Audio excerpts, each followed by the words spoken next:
Now that Daddy's dead, pack your things and find yourself a new home. This house was never really yours anyway." The words hit me like a slap across the face, delivered with a smirk that made my stomach turn. I walked out of my house, carrying nothing but a small suitcase, tears streaming down my cheeks while my stepdaughter Sarah watched from the window, probably laughing. The next morning, I walked into the bank and discovered I owned 60% of everything my late husband had built. What happened next changed everything. If you're watching this, subscribe and let me know where you're watching from in the comments below. The funeral was 25 years of marriage, and they couldn't even wait 24 hours before showing their true colors. I should have seen it coming when Sarah whispered to her husband during the service, pointing at me and mouthing, "Gold digger." "You heard what my wife said." Mark, Sarah's husband, stepped forward with his chest puffed out like some wannabe tough guy. "Time for you to go back to whatever trailer park you crawled out of." How absolutely charming.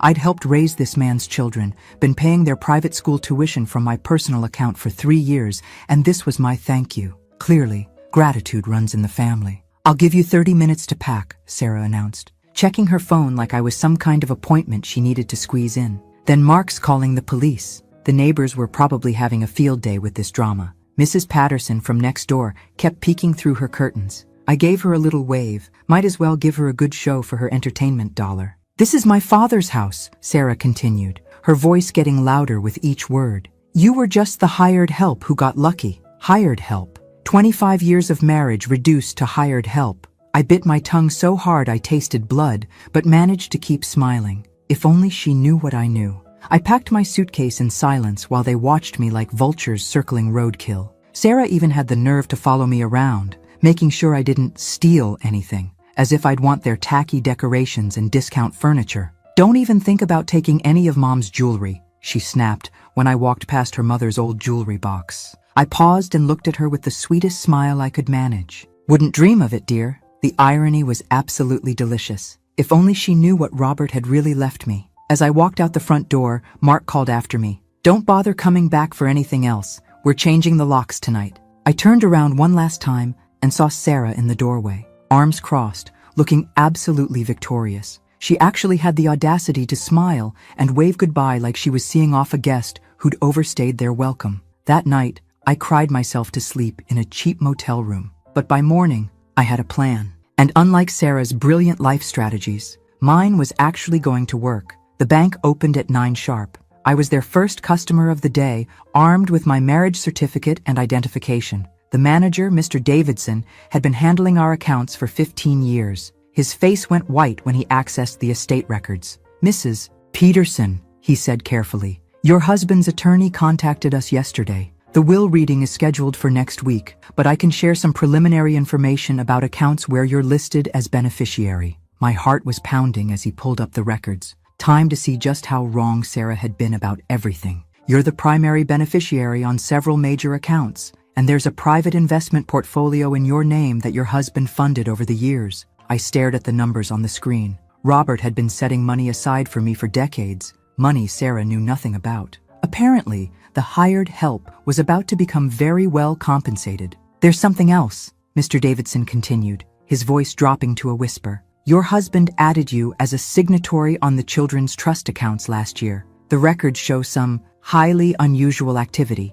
Oh, this was getting interesting. Mr. Davidson's hands were steady, but his voice carried concern as he spread the transaction records across his desk. "These trust accounts were meant to be untouched until the children reached 25, but there have been significant withdrawals over the past 18 months." I scanned the numbers, my blood running cold. Hundreds of thousands of dollars systematically transferred out of accounts meant for Robert's grandchildren. Well, Sarah had been busy. "Who authorized these withdrawals?" "Your stepdaughter, as the appointed trustee. The memo lines indicate educational expenses and emergency medical costs, but," he paused diplomatically. "But what, Mr. Davidson?" "But the amounts far exceed any reasonable educational or medical expenses for children that age." My mind was racing. Sarah had been stealing from her own nephew's trust funds. The woman who just threw me out for being a gold digger was literally a thief. The irony was so thick you could cut it with a knife. "I need you to freeze these accounts immediately," I said quietly, "and prepare documentation for the will reading." "Of course, Mrs. Peterson." Might I also suggest you speak with your attorney about requesting a formal audit? Smart man. Please arrange that as well. I drove straight to Patricia Walsh's office. Robert's attorney for 30 years, Patricia had handled our wills, business documents, and estate planning. Her reaction to the trust fund situation was immediate and sharp. This is embezzlement, Margaret. Those accounts were specifically designated for the children's futures. Can Sarah claim the withdrawals were legitimate? Not without receipts and documentation, which I doubt she has. Patricia pulled out a thick folder. Robert came to see me 6 months before he died. He was concerned about Sarah's behavior and wanted to ensure you'd be protected. She handed me a sealed envelope. He asked me to give you this after the will reading, but given what you've discovered, I think you should read it now. Robert's handwriting was shakier than I remembered, but his words were clear. My dearest Margaret, if you're reading this, it means my fears about Sarah were justified. I've loved her all her life, but I can no longer ignore her sense of entitlement. The woman I married 30 years ago deserves better than the treatment you've endured. Everything I've built, I built thinking of you. Use it wisely, use it well, and don't let anyone make you feel guilty for accepting what you've earned through decades of love and loyalty. So my supposedly manipulative gold digging had earned me my late husband's entire fortune. What a scandal. Patricia, when is the will reading? Friday at 2 p.m. The entire family will be present. Perfect. That gives me 3 days to prepare my acceptance speech. That afternoon, I called the private school where Sarah's boys were enrolled. I'd been quietly supplementing their tuition for years through my personal account, something Sarah had never bothered to investigate. Mrs. Peterson, how lovely to hear from you, the headmaster greeted me warmly. I trust you're well, despite your recent loss. Thank you, Mr. Thompson. I'm calling about the Mitchell children's tuition situation. Of course. We were sorry to hear about the missed payment last month. Financial difficulties during times of grief are understandable. Missed payment. How interesting. Actually, I need to discuss changing the payment structure. I'll no longer be covering the supplemental costs. There was a pause. I see. Should I contact Mrs. Mitchell about the full tuition amount then? That would be her responsibility, yes. By 3 p.m. my phone was ringing. Sarah's voice was tight with panic. What did you do? The school just called about tuition. I stopped paying for something that was never my responsibility. Amazing how quickly the tune changes when money's involved. You've been paying their tuition? The portion you couldn't afford, yes. For 3 years. The silence was absolutely beautiful. I could practically hear her brain trying to process this information. Margaret, we need to talk. Do we? Because yesterday you seemed quite clear that I wasn't family. We were emotional. Dad just died, and you threw me out of my own home. I'm not feeling very charitable today. Please, can we meet somewhere? Just to talk? I considered this. Sarah was starting to panic, which meant she was finally realizing the scope of what she didn't know. Time to let her sweat a little more. The coffee shop on Main Street, tomorrow at 10 a.m. Thank you. I hung up. Let her spend the night wondering exactly how much trouble she was in. That evening, I sat in my motel room reviewing bank statements and Robert's personal papers. He'd been meticulous about documenting Sarah's behavior, dates, incidents, conversations. It painted a picture of a daughter who'd never learned to appreciate what she had, but it also showed a father who'd never stopped hoping she'd change. The will reading was going to be absolutely spectacular. Sarah was already at the coffee shop when I arrived, hunched over a cup that looked like it had gone cold hours ago. She looked terrible. Unwashed hair, rumpled clothes, dark circles under her eyes. Guilt and panic really don't do wonders for the complexion. Thank you for coming, she said without looking up. I sat down across from her and waited. Sometimes silence is the most powerful weapon in your arsenal. I've been thinking about what you said, about the tuition. And? She finally met my eyes. I didn't know you were helping with the payments. I thought the trust fund money was covering everything. The trust fund money you've been withdrawing illegally? Her face went pale. How did you know about that? Your father made me a signatory on those accounts. I can see every transaction, Sarah. I smiled sweetly. Turns out the hired help has access to all sorts of interesting information. She started crying then, not the angry tears from yesterday, but desperate, frightened sobs. Amazing how quickly crocodile tears appear when someone's caught red-handed. It wasn't supposed to go this far, she whispered. How far was it supposed to go? Mark's business was failing. We were behind on mortgage payments, the kids' school costs were piling up, and Dad was so sick he wasn't paying attention to the finances.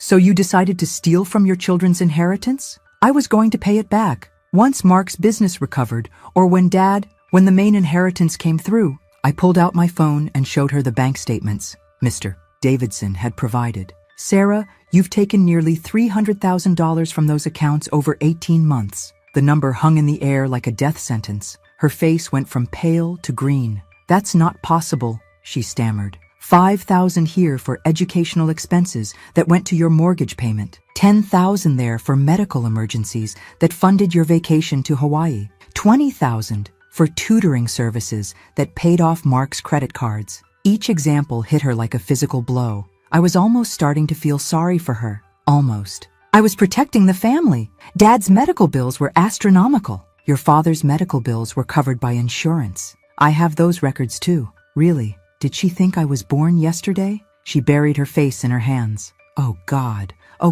what have I done? You've stolen from your own children and destroyed your relationship with the one person who could have helped you. What do you mean? I leaned forward. Sarah, did you ever wonder why your father married me? Because you were young and pretty and available? I was 25 when I met your father. He was 38, recently widowed, with 2 grieving children who needed stability. I wasn't looking for a sugar daddy. I was working as a nurse, putting myself through graduate school. Her expression shifted slightly. Facts have a way of ruining perfectly good assumptions. Your father didn't need my money. He needed someone who could love his children as much as he did. Someone who would put family first, always. But you never had children of your own, by choice. Your father's family was my family. You and David were my children. Even when you made it abundantly clear I wasn't welcome. Fresh tears started flowing. At this rate, she'd dehydrate. For 25 years, I've watched you struggle and never asked for help. I've paid for school supplies, birthday parties, emergency car repairs, and medical bills. Always quietly, always without making you feel indebted. Why? Because that's what mothers do. The silence stretched between us like a chasm. Sarah, the will reading is tomorrow. After that, everyone will know about the trust fund situation. Are you going to have me arrested? That depends on what happens in the next 24 hours. What do you want from me? I stood up and gathered my purse. I want you to be the daughter your father raised you to be, the woman he always believed you could become. I don't know how to do that anymore. Figure it out. You have until tomorrow at 2 p.m. As I walked toward the door, she called after me. Margaret? Yes? I'm sorry. About yesterday. About all of it. I'm so very sorry. I turned back to look at her. Really look at her. For the first time in years, I saw not the entitled, angry woman who'd thrown me out of my home, but the scared 16-year-old who'd lost her mother and didn't know how to let anyone else love her. I know you are. Now prove it. Because tomorrow, the real show was going to begin. The will reading took place in Patricia Walsh's conference room with the entire Peterson family present. Sarah sat between her brother David and her husband Mark, looking like she was facing a firing squad. Linda and Tom, Robert's siblings, flanked the table while I sat closest to Patricia. The tension in the room was thick enough to cut with a butter knife. This was going to be even more entertaining than I'd hoped. Before we begin, Patricia announced, I need to inform everyone that there's an ongoing investigation into irregularities with the children's trust accounts. Mrs. Peterson discovered unauthorized withdrawals and has requested a formal audit. Mark's face turned red. That's ridiculous. Sarah was the appointed trustee. Being a trustee doesn't authorize personal use of trust funds, Patricia replied calmly. Sarah had gone completely white. She'd had 24 hours to prepare for this moment, but clearly hadn't found the courage to confess to her family. Some people never learn. Let's proceed with the will reading, Patricia continued. Robert Peterson's last will and testament, dated 6 months before his death. The basic provisions were straightforward enough. I inherited the house, the beach property, and 60% of Peterson Construction. David received 20% of the business and a substantial cash bequest. Sarah received 15% of the business and her trust fund, what was left of it anyway. But then, Patricia read the personal letter Robert had included. To my beloved wife Margaret, she began, you have been the light of my life for 25 years. You loved my children when they couldn't love you back, supported my business when times were hard, and cared for me through sickness with grace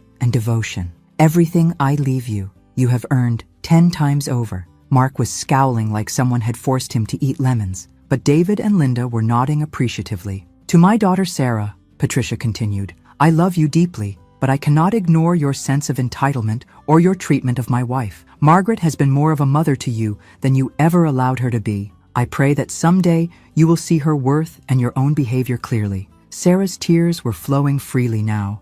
Good. Maybe reality was finally sinking in. "To my son David, you have always shown respect and kindness to both your family and your stepmother. Continue to be the man I raised you to be." After the formal reading, the family began to disperse. But Mark wasn't finished making a fool of himself. "This is insane," he exploded. "She gets everything while the real children get scraps." "Mark," David warned, "don't start." "Start what? Telling the truth? She manipulated a sick old man." I'd had enough of this particular performance. "Mark, would you like to explain to everyone how your wife spent her children's inheritance money?" The room went dead silent. You could have heard a pin drop in the parking lot. "What are you talking about?" Linda asked. I pulled out the audit report that had arrived that morning. Sarah has withdrawn nearly $300,000 from her children's trust funds over the past 18 months. The reaction was immediate and explosive. David stood up so fast his chair fell over. "Sarah, tell me this isn't true." Sarah couldn't speak. She just sat there crying while Mark sputtered denials like a broken sprinkler system. "The audit shows systematic withdrawals," I continued, thoroughly enjoying every second of this. "Money that was supposed to fund the boys' college education went to cover mortgage payments, credit card debt, and personal expenses." Tom was reading over my shoulder, his face darkening with each page. "Sarah, these boys are my grandnephews. How could you steal from them?" "It wasn't stealing," Mark shouted. "We're their parents. We have every right." "No," David's voice was ice cold. "You don't. Those accounts were specifically designated as untouchable until the children reached 25. Linda was staring at Sarah in horror. "How much is left?" I consulted the report with theatrical precision. "About $40,000 out of $350,000. The number hit the room like a nuclear bomb. I could practically see the radiation poisoning spreading across their faces. Sarah finally found her voice. "I was going to pay it back. Once Mark's business recovered, or after Dad." "After Dad what?" David demanded. "After he died and you inherited his money? Were you planning to steal from his estate too?" "It wasn't like that." But even as she protested, everyone could see the truth. Sarah had been counting on inheritance money to cover her thefts. Unfortunately for her, she'd severely miscalculated who would be inheriting what. "There's something else," I said quietly, "because why stop when you're having so much fun?" The business has been carrying significant debt for the past 2 years. Debt that Sarah, as financial manager, should have disclosed. Patricia nodded grimly. The company's accountant discovered irregularities there as well. Funds transferred to personal accounts, fake vendor payments, altered expense reports. Mark jumped up, swaying slightly. He'd clearly been drinking before the meeting. "You can't prove any of this." "Actually, we can." I handed him a copy of the criminal complaint I'd filed that morning. Embezzlement charges were filed this morning with the district attorney's office. Sarah let out a wail of despair. "Margaret, please, you said you'd give me 24 hours. I gave you 24 hours to confess to your family and take responsibility. Instead, you let your husband attack me and continued lying." David was looking at his sister like he'd never seen her before. "Sarah, how did it come to this?" "I don't know," she sobbed. "Everything just spiraled out of control, and I didn't know how to stop it." Linda stood up, her face etched with disappointment. "I think we've heard enough. Margaret, I owe you an apology. We all do." "No apology necessary. You couldn't have known." As the family filed out, Sarah caught my arm. "Please," she whispered, "isn't there some way to fix this?" I looked into her desperate eyes and felt something that might have been pity. "Might have been. There might be," I said quietly. "But it would require you to be completely honest with everyone, your family, the authorities, yourself." "I'll do anything." "We'll see about that." Because if I knew Sarah at all, she still had a few more lies left to tell. 3 weeks later, Sarah knocked on my hotel room door at 7 a.m. I'd moved to a nicer place across town while house hunting, but was taking my time finding the right property. No rush when you're suddenly rich beyond your wildest dreams. "I brought coffee," she said, holding up a carrier with 2 cups, "and copies of everything." Everything turned out to be a complete financial confession. Every withdrawal, every forged document, every lie she'd told over the past 2 years.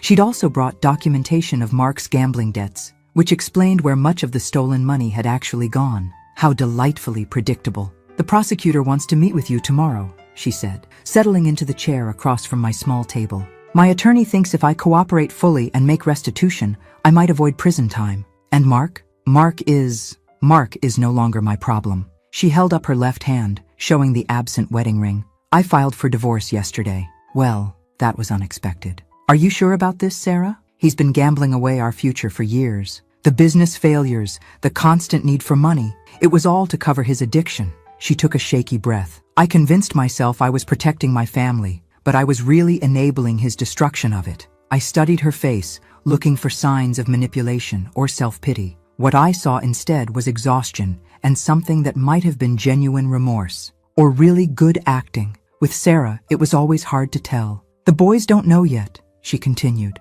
About the divorce or the charges, I wanted to talk to you first. Why? Because they're going to need stability. They're going to need family who can help them through this. She pulled out another document. I want to sign over full custody to you. I nearly dropped my coffee. Even I hadn't seen this level of drama coming. Sarah, that's not necessary. Yes, it is. I'm going to face criminal charges. Even if I avoid prison, I'll have a record. The boys deserve better than that. You're their mother, and I've been a terrible one. You've been paying their school tuition for 3 years. You remember their birthdays when I forget. You've been more of a grandmother to them than I've been a mother. Tears were streaming down her face, but her voice was steady. I don't deserve them, but you do. I reached across the table and took her hand. Sarah, what you've done is terrible, but giving up your children isn't the answer. Then what is? Taking responsibility, making restitution, getting help for the problems that led you here, and fighting every day to become the person your father believed you could be. She looked up at me with red, swollen eyes. Do you think that's possible? After everything I've done? I think your father spent 25 years hoping for exactly this conversation. We sat in silence for a moment. I was actually starting to believe she might be serious about changing. Either that, or she'd become a much better actress. There's something else, she said quietly. Something I need to tell you about Dad. My heart clenched. What about him? The last time I saw him conscious, he asked me to take care of you. He said you'd been the best thing that ever happened to our family, and he was worried about how we'd treat you after he was gone. Fresh tears started falling. I promised him I would. I looked my dying father in the eye and promised to take care of you. Her voice broke. And then I threw you out of your own house. Oh, sweetheart. I've broken every promise I ever made to him. But if you'll let me, I want to try to keep this one. I squeezed her hand. How do you propose to do that? By accepting the consequences of my actions, by trying to make things right, by proving that the daughter he loved is still in here somewhere. That afternoon, I called David to update him on the situation. His reaction was exactly what I'd expected. She wants to give you custody of the boys? His voice was filled with disbelief. She's overwhelmed and scared. I think she believes it's the noble thing to do. What do you think? I think those boys need their mother to fight for them, not abandon them. Even after everything she's done? Especially after everything she's done. They need to see that people can change, that mistakes don't define you forever. David was quiet for a moment. You're a better person than I am, Margaret. I'm not sure I could forgive her. I'm not sure I have yet, but I'm willing to try. What do you need from me? Help me convince her that running away isn't the answer. Those boys are going to need both of us to get through this. The next morning, I accompanied Sarah to her meeting with the prosecutor. We sat in a sterile conference room while she detailed every financial crime she'd committed over the past 2 years. It was like watching someone perform surgery on themselves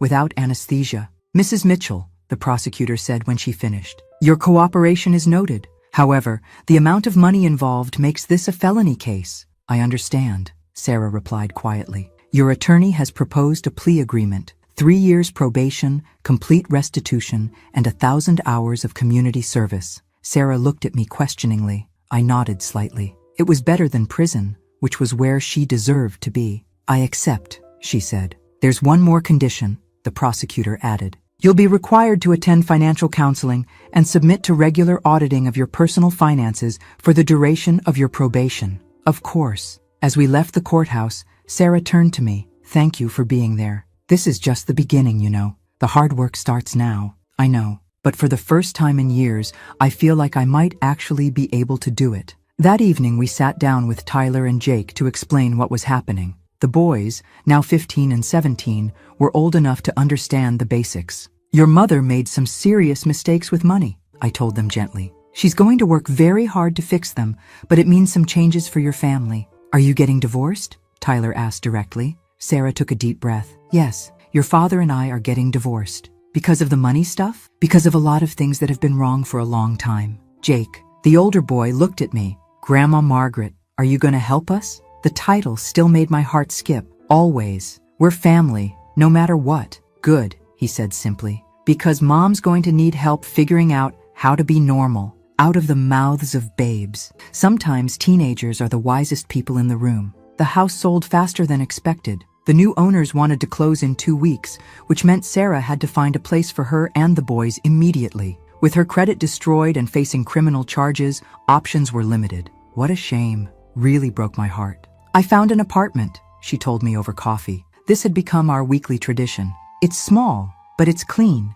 and in a good school district. Can you afford it? Her face flushed. That's what I wanted to talk to you about. I need a co-signer. I'd been expecting this. Sarah, I can't enable poor financial decisions. I know, but I can't provide for my children without help, and I can't get help without proving I can provide for my children. It's a catch-22. She had a point, though it was amusing watching her discover how the real world works. Show me your budget. She pulled out a notebook filled with careful calculations. Her handwriting, which had always been chaotic, was now precise and methodical. Desperation really does wonders for organization. I'll be working 2 jobs, bookkeeping for a small business during the day and tutoring math students in the evenings. The boys both have part-time jobs now. We can make rent and basic expenses, but we don't have the security deposits or first month's rent. I studied her numbers. They were realistic, but tight. What about the restitution payments? $50,000 over 3 years. I've worked it into the budget. And Mark's support payments? Mark is bankrupt. There won't be any support payments. She'd done her homework. The budget was honest and achievable, but only barely. It was almost impressive how thoroughly she'd managed to destroy her financial life. If I co-sign this lease, what happens if you relapse into old behaviors? You mean if I start stealing again? I mean if you start making financial decisions based on what you want instead of what you can afford. She was quiet for a moment. Then you kick me out and take custody of the boys. Sarah, no, I'm serious. That should be part of our agreement. If I screw this up, if I prove I can't be trusted, then you take them. They deserve stability more than they deserve their mother's pride. It was a sobering conversation, but also encouraging. The Sarah who'd thrown me out of my house 6 months ago would never have considered putting her children's needs before her own ego. All right, I'll co-sign the lease, but I want monthly financial reports, and I want the boys to know they can come to me if things get difficult. Relief flooded her face. Thank you. I won't let you down. Don't thank me yet. Wait until you've successfully lived within your means for a year. The apartment was indeed small, a 2-bedroom unit with thin walls and outdated appliances, but it was clean, safe, and walking distance from both boys' schools. After living in a McMansion they couldn't afford, this was quite the come-down. It's perfect, Tyler announced as we toured the space. Way better than listening to Dad yell about money all the time. Jake nodded agreement. Plus Grandma Margaret lives close enough to bring dinner when Mom burns stuff. I don't burn everything, Sarah protested. Mom, you burned soup. Soup? I had to laugh. I'll teach you some basic cooking skills. I'd like that, Sarah said quietly. Moving day was a family affair. David and Linda helped load boxes, while Tom supervised the boys carrying furniture. It felt like the first normal family gathering we'd had in years. Well, normal if you ignored the criminal charges and divorce proceedings. This is nice, Linda commented as we unpacked kitchen items. Feels like we're actually helping instead of just watching disaster unfold. Sarah's working hard to change, I replied. She deserves support. She deserves consequences too. But I'm glad you're helping her find a middle ground. That evening, after everyone had gone home, Sarah and I sat on her new couch drinking tea from mismatched mugs. The furniture was second-hand, and the decorations were sparse, but it felt more like a home than the fancy house ever had. I keep waiting for the other shoe to drop, she admitted. For you to change your mind and decide I don't deserve help. Why would I do that? Because I spent 25 years taking you for granted. Because I stole money and lied about it. Because I let Mark treat you terribly and never stood up for you. I set down my mug and looked at her seriously. Sarah, do you know why your father fell in love with me? Because you were kind to his children? Because I saw potential in people even when they couldn't see it in themselves. Your father was a broken widower who thought he'd never love again. I saw the man he could become with support and patience. And you see that in me? I see a woman who's made terrible mistakes but is willing to do the hard work of changing. That's more than many people ever manage. She started crying. Again. The woman had become quite the waterworks over the past few months. At this rate, I was going to need to buy stock in tissue companies. I love you, she whispered. I should have said that 25 years ago. But I love you. I love you too. Kiddo. Always have. Even when I was being horrible? Especially when you were being horrible. That's when love matters most. The boys emerged from their shared bedroom, where they'd been setting up gaming systems and debating furniture placement. Are you two having a moment? Jake asked suspiciously. Yes, I replied. Deal with it. Cool. Tyler burned popcorn in the microwave. Can you teach him how to use it properly? How do you burn popcorn? Sarah asked incredulously. Same way you burn soup, apparently, Tyler replied. It's a family talent. That settles it, I announced. Cooking lessons start tomorrow. As I drove home that night, I reflected on how much had changed in 6 months. Sarah was facing criminal charges and financial ruin, but for the first time in years, she seemed genuinely happy. Her children were speaking to her with respect instead of frustration. Her family was supporting her instead of enabling her. Sometimes losing everything is the only way to find what really matters, even if it takes some people longer than others to figure that out. The phone call came at 6 a.m. on a Tuesday. Sarah's voice was tight with panic, which really isn't the best way to start your morning. Margaret, I need help. Mark showed up at the apartment last night. I was instantly awake. What happened? He was drunk and angry about the divorce papers. He started yelling about how this was all your fault, how you'd poisoned me against him. Because of course it was my fault. Everything always is, apparently. Are you and the boys okay? We're fine. He didn't hurt anyone, but he scared the neighbors. The police came and arrested him for violating the restraining order. Mark had been served with a restraining order the previous week after showing up at Sarah's workplace demanding money. Apparently, he wasn't taking the boundaries seriously. What a shock. Where are you now? Still at the apartment. The police said it was safe, but the boys are rattled. Pack some bags. You're staying with me until this gets sorted out. Margaret, I can't impose. You're not imposing. You're accepting help from family. An hour later, Sarah and the boys were settled in my townhouse. I'd only been living there for a month, but it already felt more like home than the house I'd shared with Robert. Amazing how much more relaxing life becomes when people aren't constantly trying to steal from you. This place is nice, Tyler observed, examining my modern kitchen appliances. Everything actually works. And there's no holes in the walls, Jake added, referencing their father's tendency toward destructive outbursts. Sarah looked embarrassed. The boys are still adjusting to how normal families live. Normal is overrated, I replied. But safe is non-negotiable. Over breakfast, we discussed the situation with Mark. His gambling debts had apparently worsened since the separation,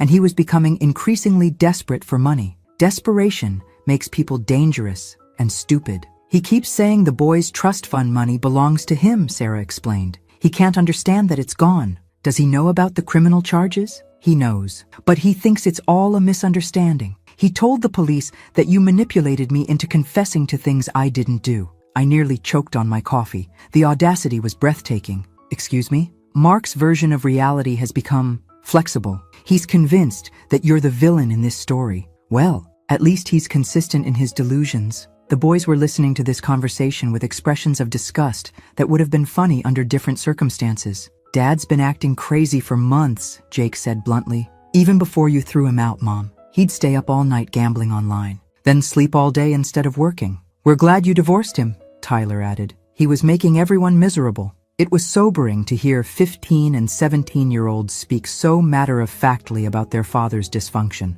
but at least they were old enough to recognize toxic behavior when they saw it. That afternoon, Sarah's attorney called with an update on Mark's arrest. He's being held overnight, she explained to Sarah over the phone, but he'll likely be released tomorrow with additional conditions on the restraining order. What kind of conditions? No contact with you or the children, no approaching your residence or workplace, and mandatory attendance at Gamblers Anonymous meetings. Sarah hung up looking worried. He's not going to follow those conditions. Mark doesn't think rules apply to him. She was right to be concerned. That evening, as we were finishing dinner, Mark called her cell phone 17 times in a row. When Sarah finally answered to tell him to stop, his voice was loud enough for all of us to hear. You think you're so smart. hiding behind that old witch, but I know where you really are. I took the phone from Sarah's trembling hands. Time to remind him who he was dealing with. Mark, this is Margaret. You! This is all your fault. You destroyed my family. Your gambling addiction destroyed your family.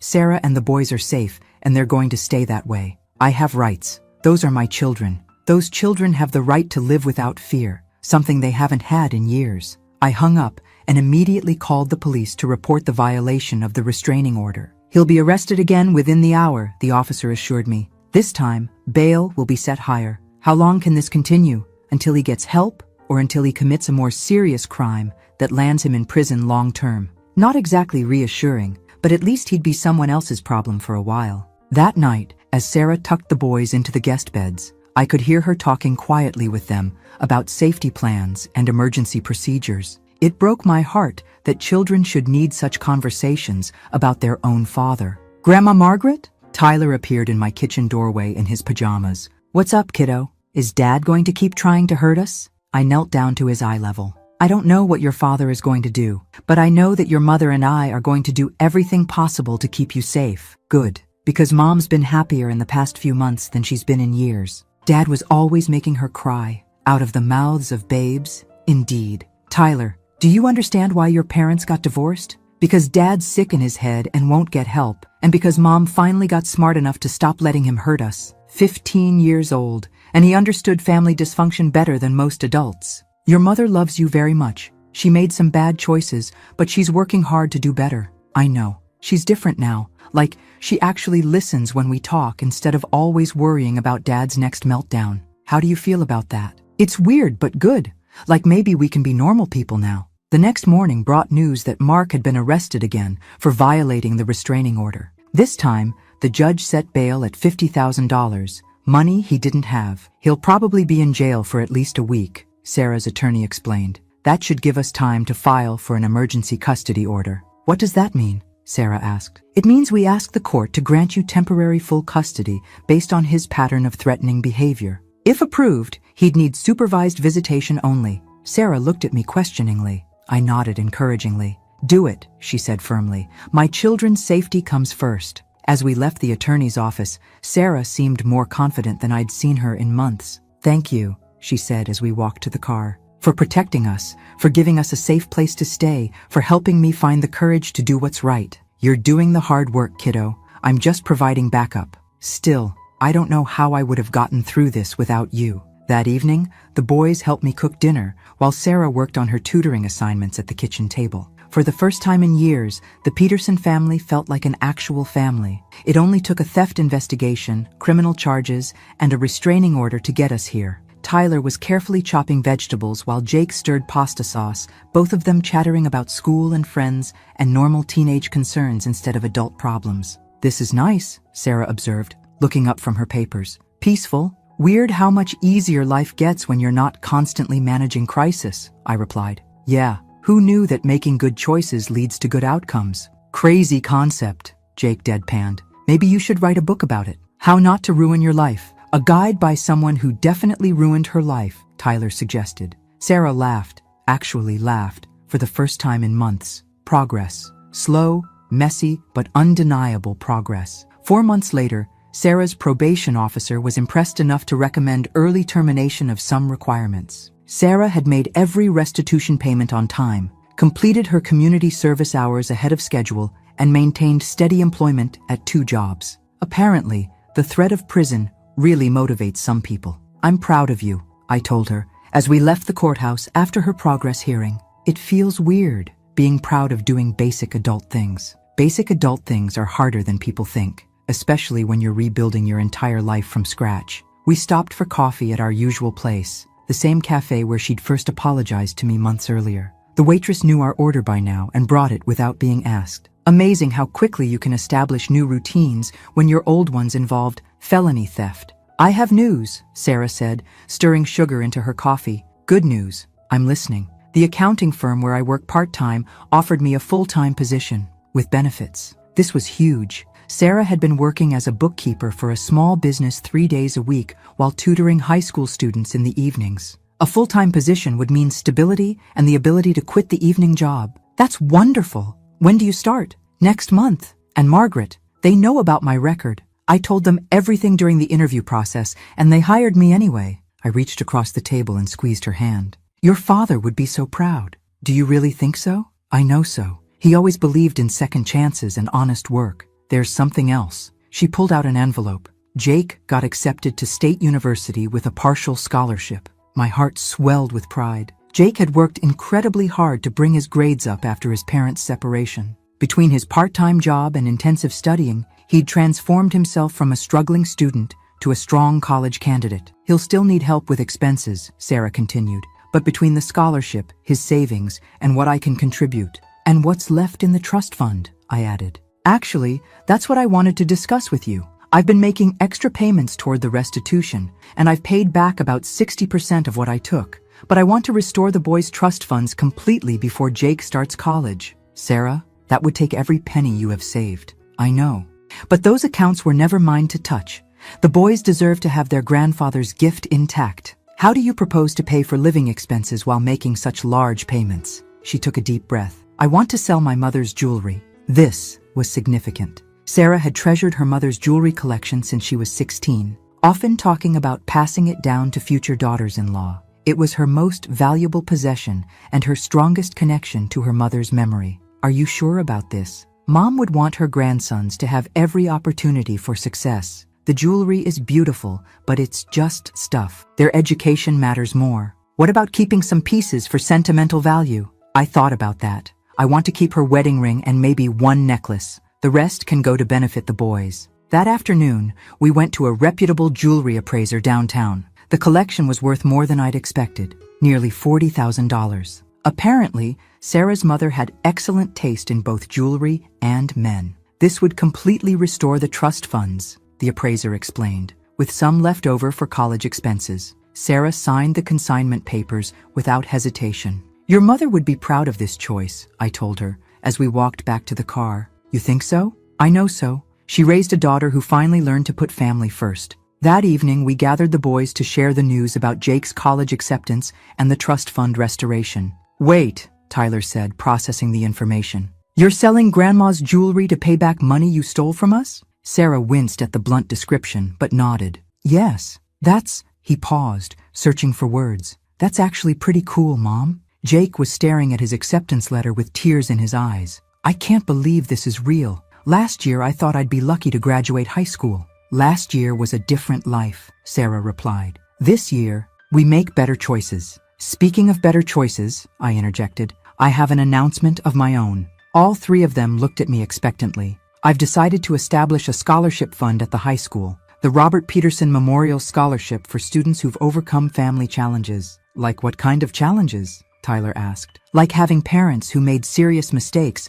but worked to fix them. Like watching a family fall apart and then rebuild itself. Like learning that people can change if they're willing to do the work. Sarah started crying again. Happy tears this time. The emotional range on this woman was remarkable. Dad would love that, Jake said quietly. He would. And I think he'd love seeing how hard you've all worked to become the family he always hoped you'd be. A week later, we held a celebration dinner at Linda's house for Jake's college acceptance. The entire Peterson family gathered to toast his achievement and Sarah's progress. A year ago, I wasn't sure our family would survive, David said, raising his glass. Tonight, I'm proud of every single person at this table. To second chances, Linda added. To honest work and hard choices, Tom chimed in. To family, Sarah said simply. To family, we all echoed. As the evening wound down, David pulled me aside. Margaret, I owe you an apology I've never properly given. You don't owe me anything, David. Yes, I do. When Sarah was at her worst, when she was stealing money and lying about it, I was ready to write her off completely. You're the one who insisted she could change. She did the changing herself, but you gave her the chance. And more importantly, you gave her consequences with love instead of consequences with punishment. That made all the difference. Your father taught me that people deserve opportunities to become their best selves. Well, it worked. Look at her now, working 2 jobs, living within her means, putting her children first. She's become the daughter Dad always believed she could be. That night, as I helped Sarah load leftovers into containers for the boys, she asked me a question that had clearly been on her mind. Margaret, what would have happened if I hadn't changed? If I'd kept lying and stealing and blaming everyone else, I would have followed through on pressing charges. You would have gone to prison, lost custody of the boys, and probably never rebuilt your relationship with the family. And you would have been okay with that? I considered the question carefully. I would have been heartbroken, but yes, sometimes love means letting people face the full consequences of their choices. I'm glad I chose differently. Me too, kiddo, me too. 1 year after the will reading, I stood in the cemetery with Sarah and the boys, placing fresh flowers on Robert's grave. This had become our monthly tradition, updating him on family news and milestones. It was also the one place where Sarah couldn't burn anything or make questionable financial decisions, so it felt appropriately safe. "Hey, Dad," Sarah said, kneeling by the headstone. "Jake starts college next month. He's majoring in business, just like you wanted." She paused, as if listening for a response. "And Tyler made honor roll for the 3rd quarter in a row. Margaret's been helping him with calculus. Turns out I'm terrible at math beyond basic addition." Tyler snorted. "You're terrible at basic addition too, Mom." "Hush, I'm having a moment with your grandfather." I stepped forward to place my flowers. "Hello, sweetheart. I think you'd be amazed by your daughter. She's become exactly the woman you always knew she could be." "Are you happy with how things turned out?" Sarah asked quietly. It was a question she'd been asking more frequently lately, as if she needed constant reassurance that redemption was real and lasting. "I'm happy with the work you've done," I replied. "Your happiness is your own responsibility now." That's a very therapist thing to say. I've been reading self-help books. Sue me. The boys wandered off to explore other sections of the cemetery, giving us privacy for deeper conversation. They'd developed an impressive ability to sense when the adults needed to talk about feelings and emotions. "Margaret, can I ask you something personal?" "Always." "Do you ever regret not remarrying after Dad died?" "You're only 55. You could still have a completely different life." I considered the question while watching Tyler and Jake examine an elaborate Victorian monument. "I loved your father deeply, but I'm not opposed to love in general. If the right person came along, but right now, I'm exactly where I want to be. Watching you rebuild your life, helping the boys navigate college and careers,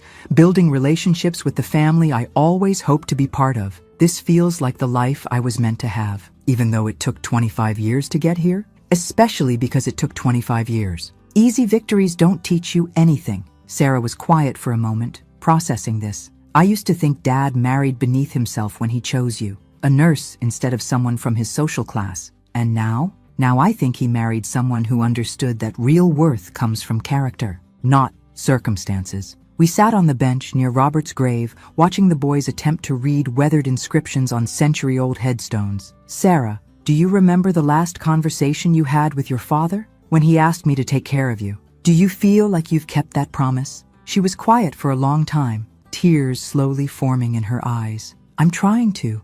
Every day, I'm trying to become someone who deserves the second chance you gave me. You don't have to earn the second chance. It was freely given. What you're earning now is your own self-respect." Same thing, isn't it? Not at all. Self-respect is harder to achieve and more valuable once you have it. That evening, back at Sarah's apartment, we were preparing dinner when she brought up a topic that had been weighing on her mind. "The scholarship fund is doing well," she said, chopping vegetables with the knife skills I'd taught her months earlier. $40,000 raised so far, I agreed. "That's enough for 4 students next year. I want to apply to be on the selection committee." This surprised me. "Are you sure? It would mean disclosing your own background to potential applicants." "I think that's exactly why I should do it. Who better to recognize genuine change than someone who's lived through it?" She had a point. Sarah's journey from entitled embezzler to responsible single mother gave her unique insight into personal transformation, though I wasn't sure the world was ready for her particular brand of wisdom. What would you say to students who are applying? That mistakes don't define you, but how you respond to them does. That rebuilding trust takes time and consistency. That the work is hard, but worth it. And if they ask about your criminal record, I'll tell them the truth. That I stole money from my own children, lied about it for years, and nearly destroyed my family through selfishness and poor choices. That's pretty harsh. It's honest. And then I'll tell them how I've spent the past year making amends, rebuilding relationships, and learning to live with integrity. You think that will inspire them? I think it will show them that redemption is possible if you're willing to do the work. The boys emerged from their homework sessions in time to help set the table. "What are you two talking about so seriously?" Jake asked. Whether I should volunteer to help select scholarship recipients, Sarah explained. That's a great idea, Mom, Tyler said immediately. You'd be good at spotting kids who are serious about changing their lives. You think so? Definitely. Plus, you could tell them about all your spectacular failures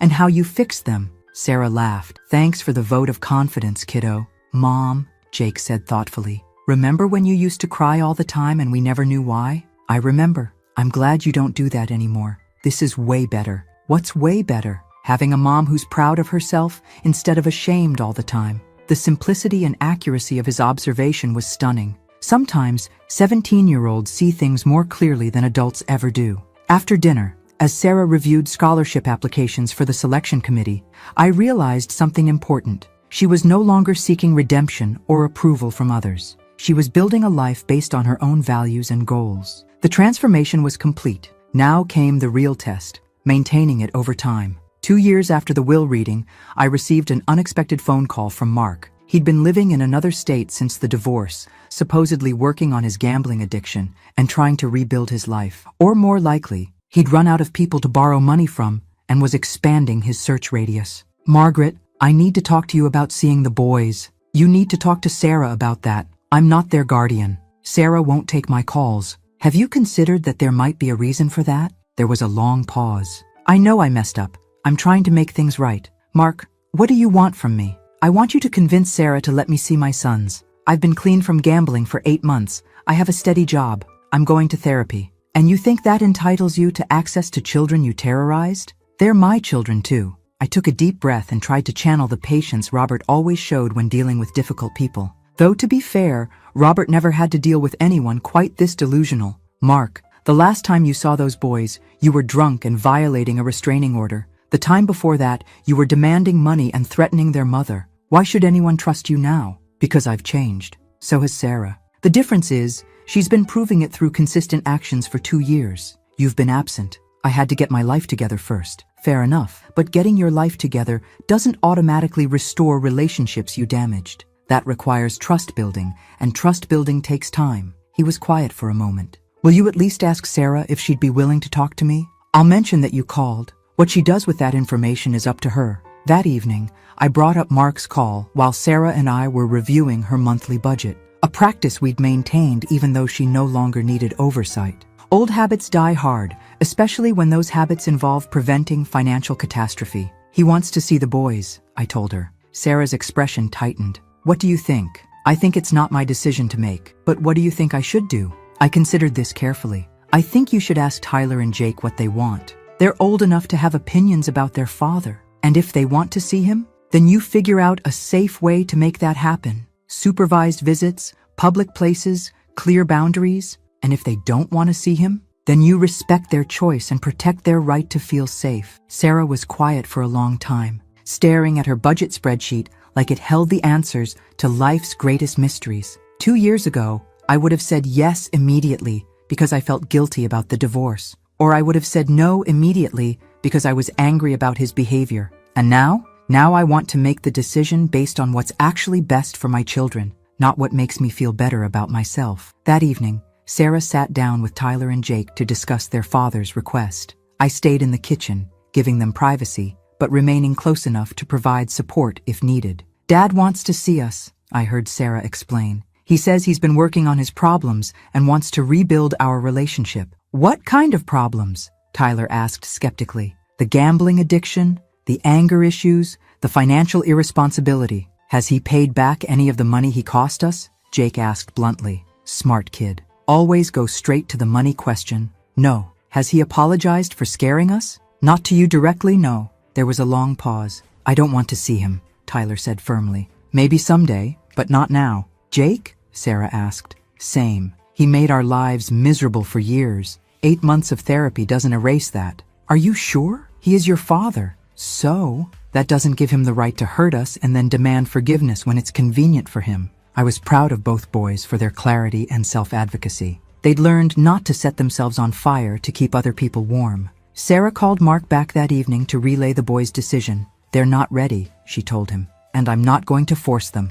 I could hear Mark's raised voice through the phone, but couldn't make out specific words, probably for the best. Mark, You lost the right to make demands when you chose gambling over your family, Sarah said calmly. If you want a relationship with your sons, you need to earn it the same way I earned their forgiveness, through consistent, trustworthy behavior over time. More raised voice from Mark. No, I'm not turning them against you. They formed their own opinions based on your actions. She hung up and turned to me with a tired expression. How did I stay married to someone who thinks responsibility is optional? You were different then too. You both were. Do you think I'm being too hard on him? I think you're protecting your children, which is exactly what a good mother does. 3 months later, Mark called again. This time, he'd completed a year of gambling addiction treatment and wanted to send letters to the boys. Letters might be okay, Sarah mused after we discussed the request. It's less invasive than phone calls or visits. What would the boundaries be? No requests for money? No guilt trips about the divorce? No promises he might not keep?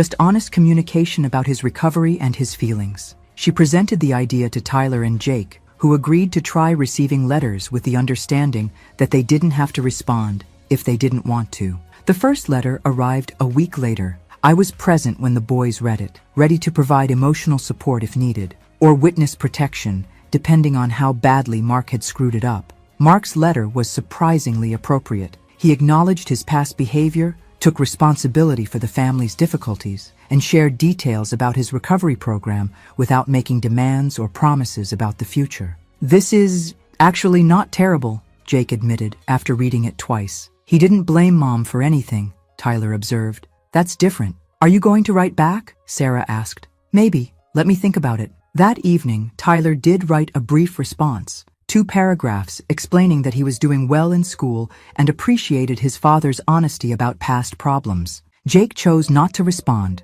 but he didn't throw the letter away either. Progress, Sarah said simply. Slow progress is still progress, I agreed. By the end of the year, the boys were exchanging occasional letters with their father and had agreed to a supervised phone call on Christmas Day. It wasn't reconciliation, but it was communication, which was more than anyone had expected. I'm proud of how you handled this, I told Sarah as we wrapped Christmas presents for the boys. I almost screwed it up so many times. I wanted to either punish Mark by keeping the boys away from him or guilt them into forgiving him faster. But you didn't do either of those things because you taught me that good parenting means supporting your children's emotional needs, not managing your own guilt and anger through your children. Where did you learn that? Therapy. Turns out there are books about how to be a functional human being. Who knew? I laughed. Sarah's sense of humor about her own recovery process had become one of my favorite things about her transformation.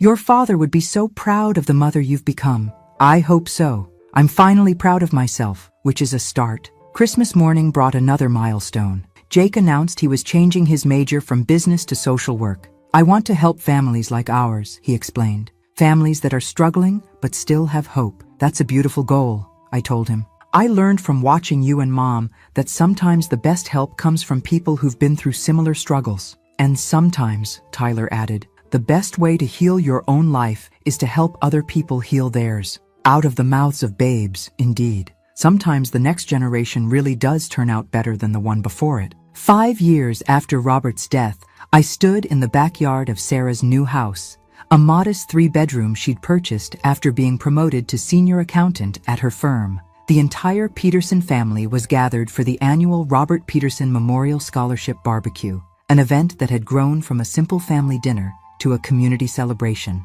Who knew that starting with embezzlement charges could lead to such a heartwarming tradition? Grandma Margaret, a small voice called out. I turned to see Emma, David's 4-year-old granddaughter, running toward me with a dandelion clutched in her tiny fist. For you, she announced, presenting the wilted flower with the solemnity of a state ceremony. It's beautiful, sweetheart. Thank you. Emma beamed and ran off to find more flowers to pick, leaving me with a handful of weeds and a heart full of joy. Children have such a talent for finding beauty in the most unlikely places. She adores you, Linda observed, joining me at the picnic table where I was arranging Emma's botanical gifts in a plastic cup. The feeling is mutual. It's amazing how much this family has grown and changed, Linda continued, gesturing toward the crowd gathered in Sarah's yard. 5 years ago, I wasn't sure we'd ever speak to each other again. I followed her gaze across the gathering, Sarah laughing with Tom's wife while they tended the grill, Tyler and Jake playing cornhole with their cousins,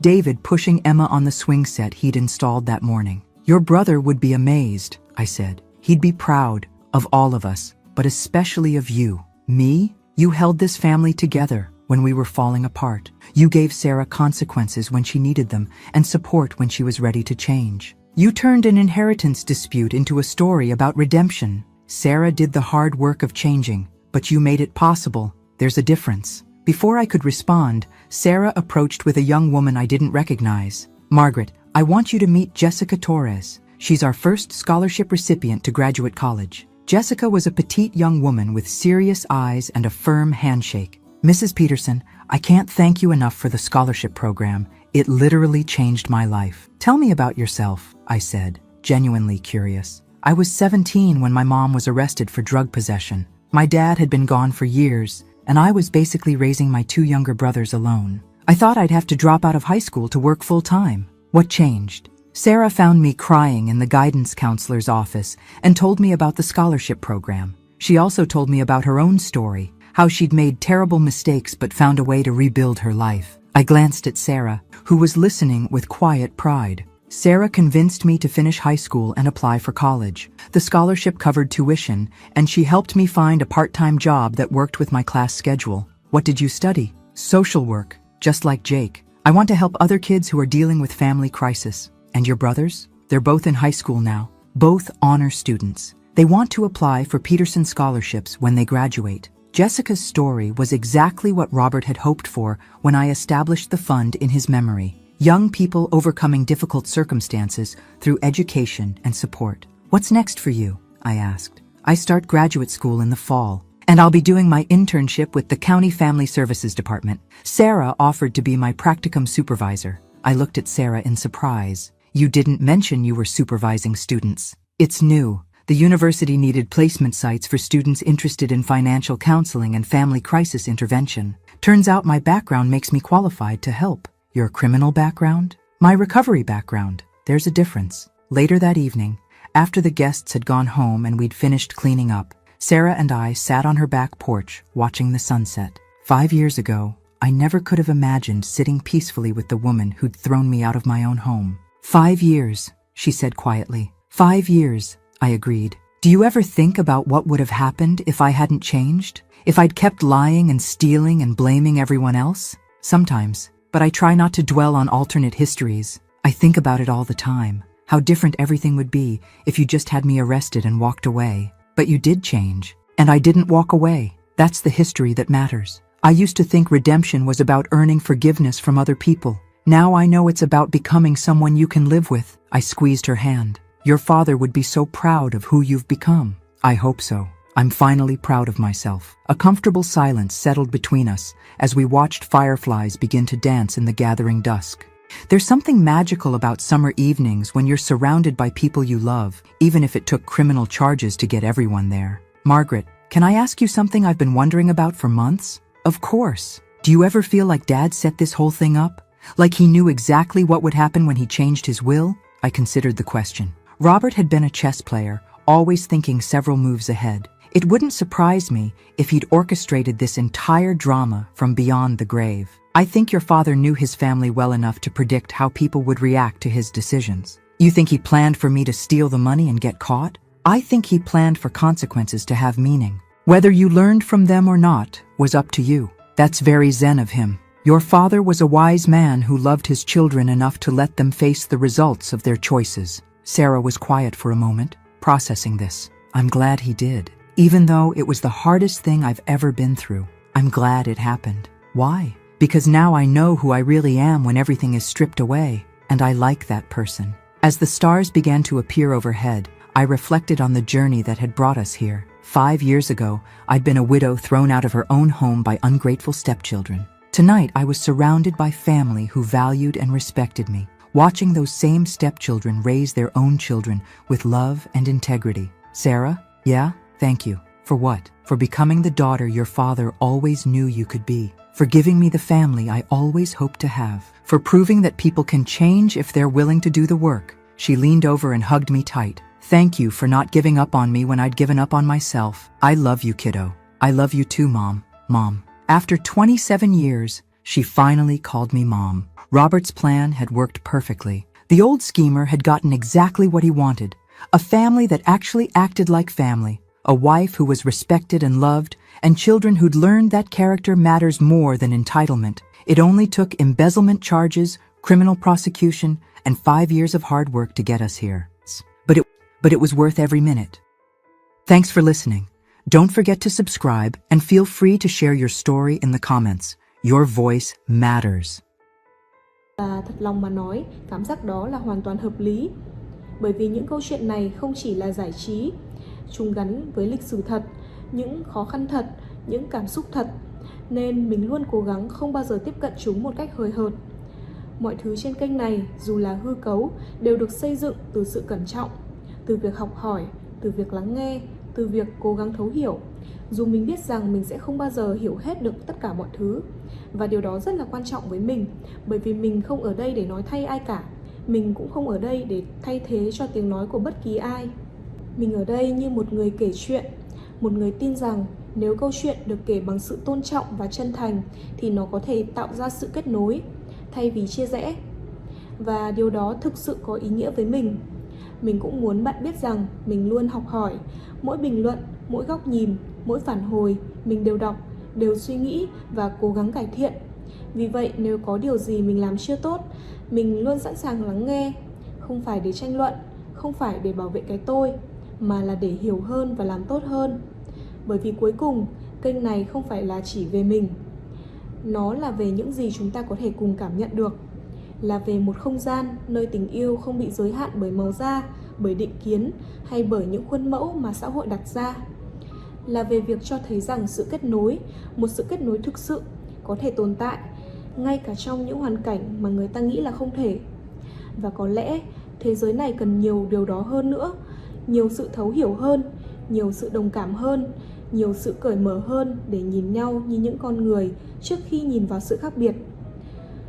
Vì vậy, khi bạn xem xong video này, mình không chỉ muốn bạn nhớ câu chuyện, mình muốn bạn nhớ cảm giác mà nó mang lại, những khoảnh khắc khiến bạn dừng lại, những khoảnh khắc khiến bạn suy nghĩ, bởi vì chính những điều đó mới thực sự có ý nghĩa.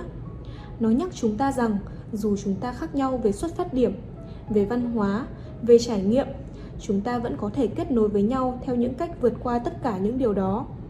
Và đó là một điều rất mạnh mẽ. Nếu câu chuyện này đã chạm đến bạn, dù chỉ một chút thôi, thì cảm ơn các bạn rất nhiều vì đã ở lại đây với mình. Cảm ơn các bạn vì đã lắng nghe, đã cảm nhận và đã là một phần của không gian này.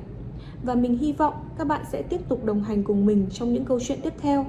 Những câu chuyện về tình yêu, về sự can đảm và về sức mạnh của việc dám kết nối trong một thế giới đầy rào cản. Hẹn gặp lại các bạn ở những câu chuyện tiếp theo. Hãy giữ cho trái tim mình luôn rộng mở và đừng bao giờ đánh giá thấp sức mạnh của một tình yêu dám vượt qua mọi giới hạn. Bye!